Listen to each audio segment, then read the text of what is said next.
एक भारत का आपने काशी परिया में बात कही है जिनमें ब्राह्मणों का लगातार विरोध हो रहा है और बड़ा बोल रहे हैं कि हम ब्राह्मणों की पंडिताई नहीं कराएंगे, ब्राह्मणों को लगातार पूजा पाठ नहीं, भूखे मरेंगे। हर लोग पढ़े लिखे लोग हैं जो हर अपने अपने काम करें, तो इसमें समाज में क्या वो उद्देश्य जाएगा और क्या इसमें आपकी? भाई यदि ब्राह्मणों से पंडिताई नहीं करवाना है तो कौन आग्रह कर रहा है किसी के दरवाजे पे जाके कि आप हमसे पंडिताई करवाओ, हमसे पूजा करवाओ? कौन आग्रह कर रहा? मेरे ख्याल से तो शायद ही देश में कोई ऐसा हो रहा है। ओबीसी इस पर हमलावर है ब्राह्मणों पर। देखिए हम बताएं, मेरे विचार से चाहे ओबीसी हो चाहे अन्य वर्ग हो, हमें गर्व है कि हमारे भारत के प्रधानमंत्री नरेंद्र मोदी जी ओबीसी वर्ग से हैं।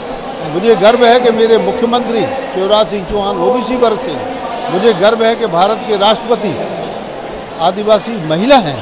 मुझे गर्व है कि मेरे राज्यपाल आदिवासी, मध्य प्रदेश के राज्यपाल आदिवासी हैं।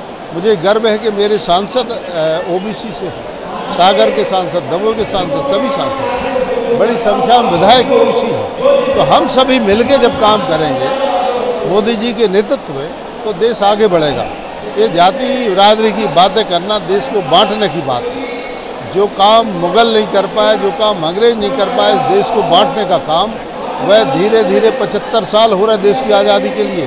जो चीज़ें ख़त्म हो जाना चाहिए थी, समाप्त हो जाना चाहिए थे, वो चीज़ें अब धीरे धीरे सिर खा रही हैं। और सिर्फ राजनीतिक कारणों से जो कर्महीन होते हैं, जिनके पास उपलब्धि नहीं होती, जिनके पास वैचारिकता नहीं होती, जिनके पास में लोगों को बताने के लिए शिक्षा के क्षेत्र में, चिकित्सा के क्षेत्र में, विकास के क्षेत्र में, निर्माण के क्षेत्र में जिनके पास कुछ नहीं होता, वो कहते हमारी जाति तो ये है, हम तो बहुत हैं। अरे भाई, मैं कहना चाहता हूँ भगवान हर व्यक्ति की मर्जी के हिसाब से किसी को जाति में पैदा नहीं कर सकते। यदि मैं ब्राह्मण हो गया हूँ तो मेरा क्या अपराध है? ब्राह्मण कुल में यदि मैंने जन्म ले लिया है तो ये तो ईश्वर की इच्छा होगी, मेरा तो इस पर कोई जोर नहीं।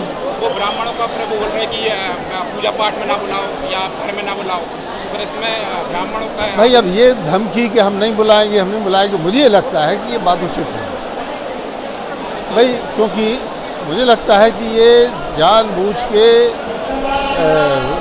कुछ ऐसे लोगों के द्वारा जो भारत में सामाजिक एकता और राष्ट्रीय एकता नहीं चाहते, उनके द्वारा देश को फाक कोशिश की जा रही है।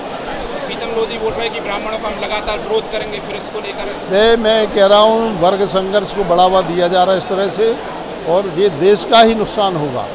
मेरा इसमें कोई नुकसान नहीं होना है, किसी समाज का कोई नुकसान नहीं होना है। नुकसान होगा तो सिर्फ देश का होगा और किसी का नहीं।